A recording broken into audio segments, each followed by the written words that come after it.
International false का airport बहुत इतने सारे छोटे लेक्स पूरी फ्रीज हो जाती है। लंच करना खुद में एक डेस्टिनेशन एक्सपीरियंस लगता है। माइन स्टार्ट हुई और थोड़े ही टाइम बस और भी छोटी माइंस थी, लेकिन प्रॉब्लम ये था नॉर्दर्न लाइट्स भी देखने को मिल सकती हैं।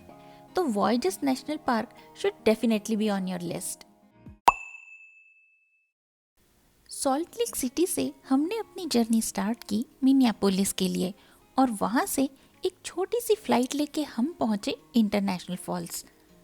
ऑनेस्टली जैसे जैसे हम सिटी से दूर जा रहे थे, व्यूज़ और साइलेंस दोनों ही और ब्यूटीफुल होते जा रहे थे। इंटरनेशनल फॉल्स का एयरपोर्ट बहुत ही छोटा है, सिंपल है, क्वाइट है और एकदम नो रश वाइब्स। यहीं से हमें फील हो गया था कि ये ट्रिप भी थोड़ा स्लो और पीसफुल होने वाला है। हेलो एंड नमस्ते, मेरा नाम है प्राजक्ता और मेरे चैनल पे आपका स्वागत है।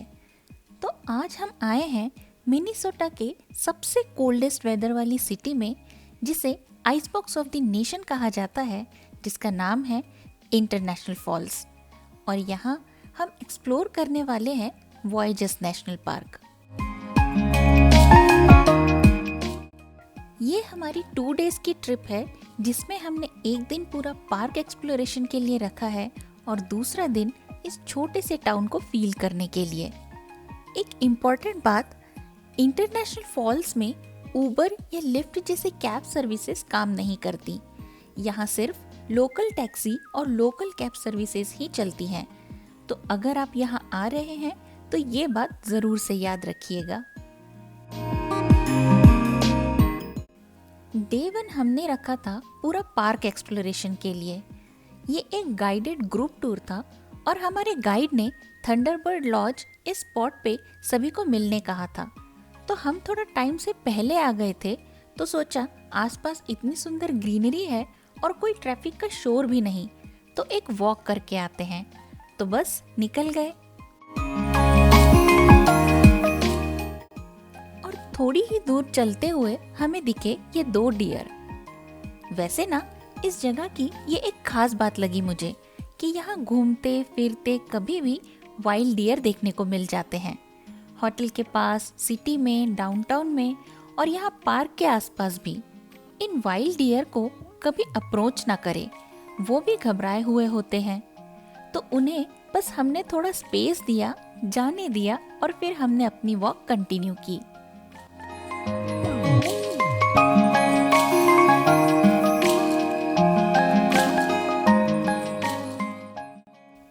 थोड़ी ही देर बाद ग्रुप के बाकी लोग भी आ गए थे और फिर हम सब बोट पे बैठे और ऑफिशियली हमारी वॉयजेस नेशनल पार्क की जर्नी स्टार्ट हुई। ये कुछ 5 to 6 आवर्स का टूर था।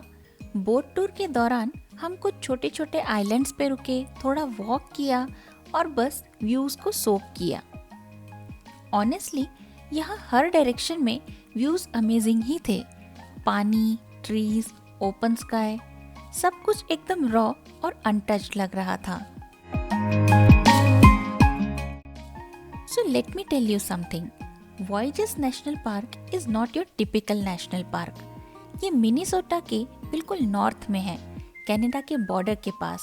और सबसे इंटरेस्टिंग बात ये है कि ये पार्क लैंड से ज़्यादा वाटर पे बेस्ड है। यहाँ लेक्स, आइलैंड्स, फॉरेस्ट्स सब कुछ एक दूसरे से कनेक्टेड है। और ऑनेस्टली इस पार्क को प्रॉपरली एक्सप्लोर करना है ना, तो बोट के बिना पॉसिबल ही नहीं है। यहाँ आपको अपनी कार छोड़ के बोट या वाटरक्राफ्ट पे डिपेंड करना पड़ेगा। हाँ, कुछ एरियाज कार से एक्सेसिबल है, बट फुल एक्सपीरियंस के लिए वाटर एक्सेस जरूरी है।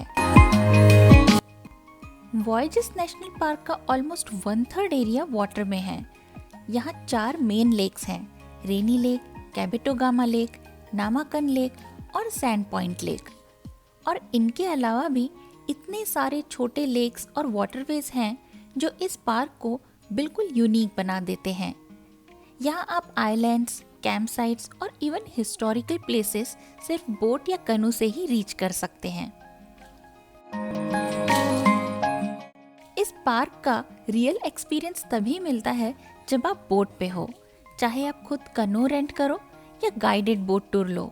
वाटर से ट्रैवल करना यहाँ का मेन हाईलाइट है। हमने भी गाइडेड टूर लिया था और हमारे गाइड ने काफ़ी इंटरेस्टिंग फैक्ट्स बताए, हिस्ट्री बताई इस पार्क के बारे में, जो जान के ये पार्क और भी ज़्यादा ब्यूटीफुल लगने लगा। और वैसे ऑनेस्टली व्यूज़ हर डायरेक्शन में इस पार्क में ब्रेथ टेकिंग ही थे। सिर्फ पानी ही नहीं, यहाँ कुछ ब्यूटीफुल हाइकिंग ट्रेल्स भी हैं, जैसे कैबिटोगामा लेक ओवरलुक ट्रेल, जहाँ से फॉरेस्ट और लेक दोनों का व्यू एक साथ मिलता है। ट्रेल्स इजी हैं, पीसफुल है और नेचर बिल्कुल अनटच्ड फील होता है। और अगर आप वाइल्ड लाइफ लवर हो तो ये पार्क आपको डिसअपॉइंट नहीं करेगा। यहाँ आपको ईगल्स, लून्स, मूज, वुल्व्स और बहुत सारे बर्ड स्पीशीज देखने को मिल सकते हैं। वॉयजेस नेशनल पार्क एक ट्रू 4 सीजन डेस्टिनेशन है।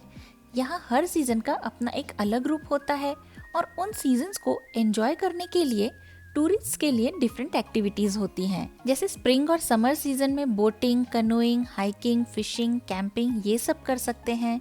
फॉल सीजन में फॉल कलर्स देखने मिलते हैं, वाइल्ड लाइफ वॉचिंग कर सकते हैं।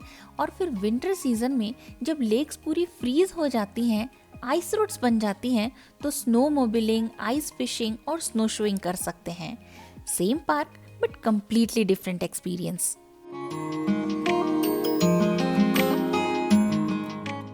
और फिर टाइम हो गया था लंच का। लंच के लिए हम गए कैटल फॉल्स होटल, एक हिस्टोरिक स्पॉट जो वॉयजेस नेशनल पार्क का काफी फेमस हिस्सा है।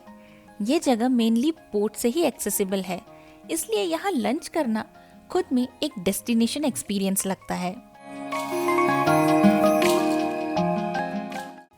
सो एक इंटरेस्टिंग बात about this park, voyages National park का नाम आया है वॉयजर्स से, जिसका मतलब होता है ट्रैवलर। ये वॉयजर्स 18th और 19th सेंचुरी के फ्रेंच कनेडियन फर ट्रेडर्स हुआ करते थे, जो बर्च बार्क कनूज में लेक्स और वाटरवेज के थ्रू ट्रैवल करते थे और बीवर पेल्स जैसे फर को यूरोप तक ले जाते थे। इंडिजिनस कम्युनिटीज जैसे ओजिवे, इनके साथ ट्रेड करके ये पूरा फर ट्रेड नेटवर्क चलाया जाता था। और जब आप आज वॉयजर्स नेशनल पार्क देखते हैं तो समझ आता है कि नाम बिल्कुल परफेक्ट क्यों है। ये इंटरकनेक्टेड लेक्स, आइलैंड्स और फॉरेस्ट्स, ये सब वही रूट्स थे जहाँ से वॉयजर्स ट्रैवल किया करते थे और ये इस पार्क का इम्पोर्टेंट हिस्सा है। और एक और स्पेशल बात, ये मिनीसोटा का ओनली नेशनल पार्क है और शायद one of the few parks हैं जो लोगों के नाम पे रखा गया है। Not a place, not a mountain, but a group of people. ये पार्क सिर्फ नेचर को प्रिजर्व नहीं करता, बल्कि उन ट्रैवलर्स की कहानियों को भी जिंदा रखता है, जो कभी इन्हीं लेक्स पर अपनी कनूज चलाया करते थे। लंच के बाद हमने थोड़ा और एक्सप्लोर किया, कुछ शॉर्ट हाइक्स की और यही हमें पार्क के local birds Bob white quail ये भी देख गए। Small but cute detail that made the experience even more special. Voyages National park का एक और lesser known but super interesting part है गोल्ड माइनिंग हिस्ट्री। 1893 में रेनी लेक के पास लिटिल अमेरिकन आइलैंड पर एक प्रोस्पेक्टर ने गोल्ड बेरिंग क्वार्ट्ज डिस्कवर किए। इसी डिस्कवरी के बाद यहाँ लिटिल अमेरिकन माइन स्टार्ट हुई और थोड़े ही टाइम में एक छोटी सी माइनिंग टाउन भी बस गई, जिसका नाम था रेनी लेक सिटी। उस टाइम यहाँ पे होटल्स, स्कूल्स, रेस्टोरेंट्स ये सब ओपन हो गए और यहाँ पे कई हज़ारों लोग रहते थे। Proper gold rush vibes, but सिर्फ कुछ सालों के लिए। इस एरिया के आसपास और भी छोटी माइंस थी, जैसे बिग अमेरिकन, लायल, बुशी हेड और सोल्जर माइन। लेकिन प्रॉब्लम ये था कि यहाँ गोल्ड ज़्यादा प्रॉफिटेबल नहीं निकला। 1898 के बाद माइनिंग धीरे धीरे बंद होने लगी और 1901 तक रेनी लेक सिटी ऑलमोस्ट एक घोस्ट टाउन बन गई। आज भी अगर आप बोट टूर के थ्रू वॉयजर्स एक्सप्लोर करते हैं तो यहाँ लिटिल अमेरिकन आइलैंड के पास माइनिंग के ओल्ड रिमेन्स देखने को मिल जाते हैं, जो क्वाइटली पार्क के पास्ट की एक कहानी सुनाते हैं।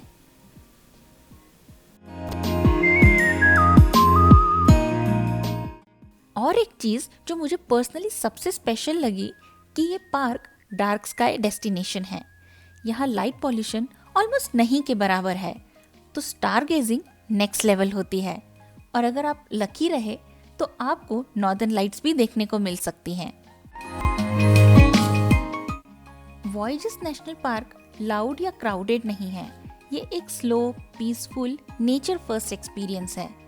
ऐसी जगह जहां आप सिर्फ एक्सप्लोर नहीं करते बल्कि नेचर को फील करते हैं।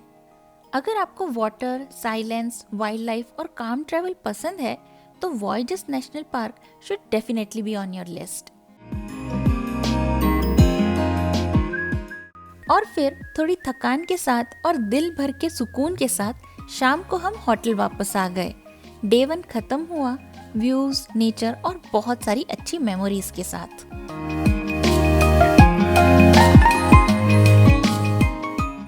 नेक्स्ट डे हमने पूरा दिन अपने लिए रखा था इस छोटे से टाउन को फील करने के लिए। लेकिन डे 2 की शुरुआत थोड़ी सैड नोट पे हुई। हम सुबह उठ के फुल एक्साइटेड थे क्योंकि प्लान था इस फेमस कैफे चॉकलेट मूस जाने का। रिव्यूज पढ़े थे, पिक्चर्स देखी थी, एक्सपेक्टेशंस तो बहुत हाई थी। बट जैसे ही वहां पहुंचे पता चला कैफे क्लोज्ड है। थोड़ा सा डिसअपॉइंटमेंट तो हुआ, नॉट गोना लाई। फिर क्या, हम होटल वापस आ गए और जो ब्रेड बटर लेफ्ट ओवर था उसी से सिंपल सा ब्रेकफास्ट किया। Sometimes plans change and that's okay. फिर हमने टैक्सी बुक की और ऑफिशियली अपना डे 2 स्टार्ट किया।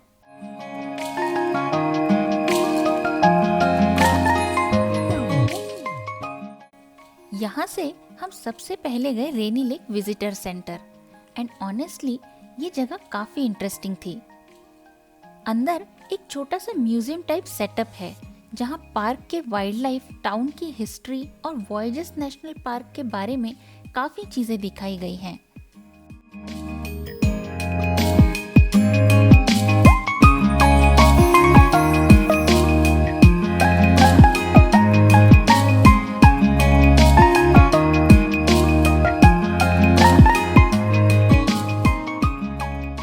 यहाँ का मेन हाईलाइट है ये ह्यूज मूस टैक्सीडर्मी।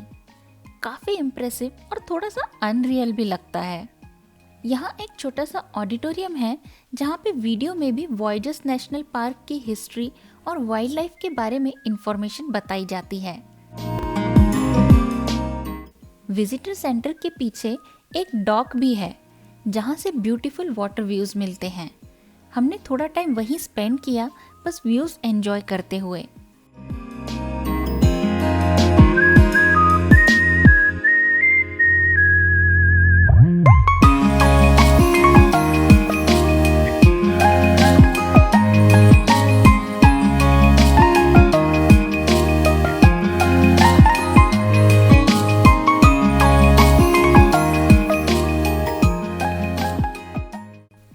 हमने पहले ही सर्च किया था कि इस एरिया के आसपास कुछ इजी हाइकिंग ट्रेल्स भी हैं, तो हमने डिसाइड किया एक छोटी सी हाइक करने का।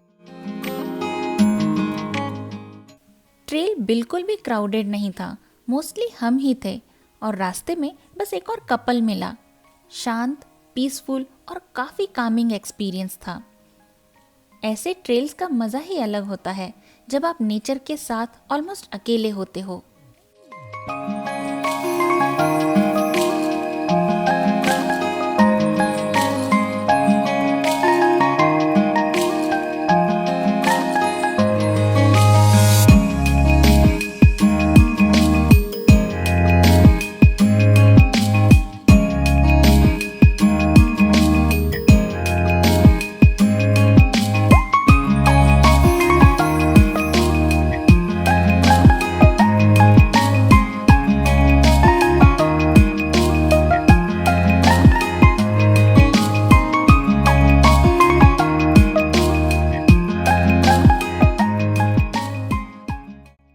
सो हमारे यहाँ पे हाइकिंग हो गई। हम लोग Rainy Lake, what is it, visitor centre. हाँ, रेनी लेक विजिटर सेंटर के पास एक हाइकिंग ट्रेल है छोटी सी। एक्चुअली वो बहुत बड़ी, हमने ज़्यादा पूरी नहीं की, तो बस वो हाइकिंग हो गई and now we are waiting for our cab. और यहाँ से फिर हम लोग जाएंगे एक स्टेट पार्क देखने, स्मोकी बेयर स्टेट पार्क देखने। बट बिफोर दैट बहुत ज़ोर से भूख लगी बिकॉज ब्रेकफास्ट भी नहीं किया था, और आपने तो देखा ही वीडियो में कि क्या हुआ हमारे साथ, ब्रंच जाने वाले थे, सो इसलिए बहुत तेज़ भूख लगी है। सो हम अब पहले लंच करेंगे, लेट लंच, और उसके बाद फिर स्टेट पार्क देखने जाएंगे। सो सी यू देयर।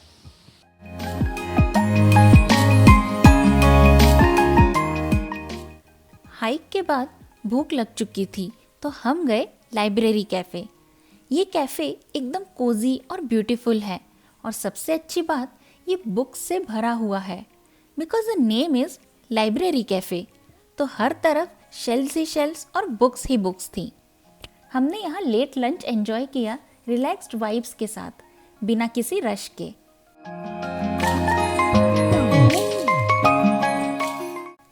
लंच के बाद हम टाउन में थोड़ा वॉक करने निकले क्योंकि हमारा प्लान था यहाँ का स्मोकी बेयर पार्क जाने का।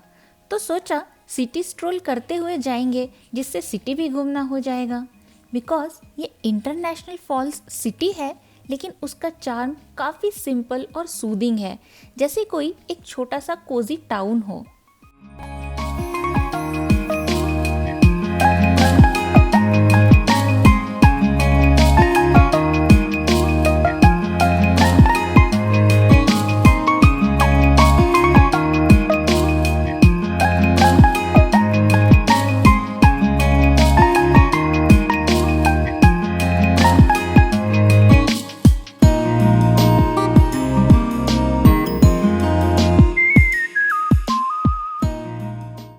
थोड़ी देर इस टाउन को एंजॉय किया, लोकल शॉप्स देखे, शॉपिंग की, और बस टाउन को कैजुअली एक्सप्लोर किया।